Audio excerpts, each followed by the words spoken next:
Hi friends. ఇందాకే మేము కొత్తగా హైదరాబాద్లో జూబ్లీ హిల్స్లో స్టార్ట్ చేసిన అస్లీ ఏఎస్ఎల్ఐ అనే రెస్టారెంట్కి వెళ్ళాము. నిన్న మొన్నంతా ఇన్స్టాగ్రామ్లో దాన్ని ప్రమోట్ చేశారు. సో ఫస్ట్ ఆఫ్ ఆల్ వెళ్ళగానే దాని యాంబియన్స్ చాలా అద్భుతంగా ఉంది. ఒక వైట్ ప్యాలెస్ని చూసినట్టుగా ఉంది. సో లోపలికి వెళ్ళగానే ఫస్ట్ ఫ్లోర్ తీసుకెళ్లారు. సో వెళ్తున్నప్పుడు కానీ వాళ్ళ యాంబియన్స్ కానీ వాళ్ళ ఫ్లోరింగ్ కానీ మొత్తం డెకార్ కానీ ఇంటీరియర్స్ అన్నీ కూడా అద్భుతంగా ఉన్నాయి. సో మొత్తం రాయల్ యాంబియన్స్ ఉంది. సో ఫుడ్ కూడా అలాగే ఉంటుంది అనుకున్నాము. మేము మటన్ కీమా బాల్స్ ఆర్డర్ చేసాము. అది హైలైట్ ఏంటంటే కీమా బాల్స్ కాదు, పాడుగదు అవి. అవేంటో మోమోస్ లోపల పెట్టే మటన్ దాన్ని బాయిల్ చేసేసి ఆ ఉండలే కీమా బాల్స్ని ఇచ్చేసాడు. సర్లే ఇంకా హెల్తీగా ఉంది, మామూలు కీమా బాల్స్ అంటే డీప్ ఫ్రై చేస్తాడు అనుకుని ఏదో సర్ది చెప్పుకున్నాం. తర్వాత అదేదో ఒక చికెన్ కర్రీ సరే అదే తెలుగులో రాసింది పండు మిరపకాయ కోడి కూర అని ఆర్డర్ చేసాము.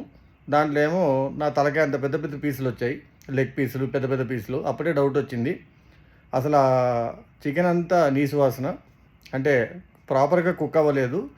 అండ్ ఆ లెగ్ పీసెస్ ఏవైతే వేసాడో కంపల్సరీగా ఫ్రోజన్, అంటే అందరూ కూడా ఫ్రోజనే వాడతారు. కాకపోతే నేను మేనేజర్ని పిలిపించి, బాబు అందరూ ఫ్రోజనే వాడతారు, ఇది ఎప్పటి స్టాక్ అని అడిగా. సార్ మాకు ఈరోజే అందింది అన్నాడు. మీకు ఈరోజు అందొచ్చు, కానీ యాక్చువల్గా పంపించిన వెండర్ ఎవరైతే ఉన్నాడో అమ్మినవాడు ఏ రోజు దాన్ని ప్యాక్ చేసి పంపించాడో మీకు క్వాలిటీ అష్యూరెన్స్ ఉందా అంటే లేదు.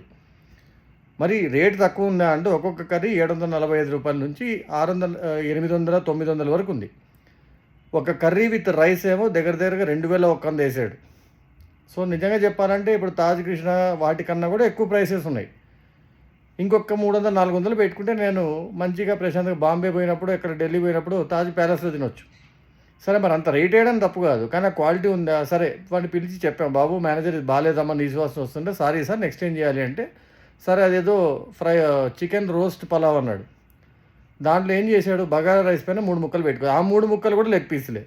నేను అప్పుడే చెప్పాను లెగ్ పీసెస్ ఎందుకు రానైనా అని. సరే బాగుంటుంది సార్ తినండి అన్నాడు. ఆ లెగ్ పీసెస్లో కూడా ఒకటైతే సరిగా ఉడకలేదు, కంప్లీట్గా ఫ్రోజన్ అయినా తప్పు లేదండి, చెప్పాను కదా, ఎవరైనా ఇమీడియట్గా చికెన్ రాగానే ఫ్రీజర్లోనే పెడతారు. కానీ ఎప్పటిది అది ఎప్పటి నుంచి ఫ్రీజ్ అయిందో వీళ్ళకి డేట్ తెలీదు. ఖచ్చితంగా అంటే నేను కాస్త చికెన్ వాటి అమ్మకాల్లో కూడా పాల్గొన్న మనిషిని ఎక్స్పీరియన్స్ ఉంది కాబట్టి కంపల్సరీగా 4-5 రోజులు పాతది, అది వర్స్ట్గా ఉంది. రేట్లు మాత్రం వాయించి పడేశాడు. మొత్తానికి ఆ కర్రీకి డబ్బు లేకపోయినా నాకు మా వీడికి ఇద్దరికి కలిపి 1800 బిల్ అయింది, కానీ ఏమీ తినలేదు. వస్తూ అనుకున్నా వీడియో మాతో డైటింగ్ చేయించాడని. సో అస్లీ కాస్త నకిలీ అయింది. ఎక్స్పీరియన్స్ అయితే వర్స్ట్ ఎక్స్పీరియన్స్ అండి. ఇంకా వాళ్ళు ఇలాగే కనుక మెయింటైన్ చేస్తే అంత అంబియన్స్ ఉన్నా కూడా వాళ్ళంతా మొత్తానికి ఏదో షట్టర్ మూసుకోవాల్సిందే. Sorry to say this is below average food by అస్లీ.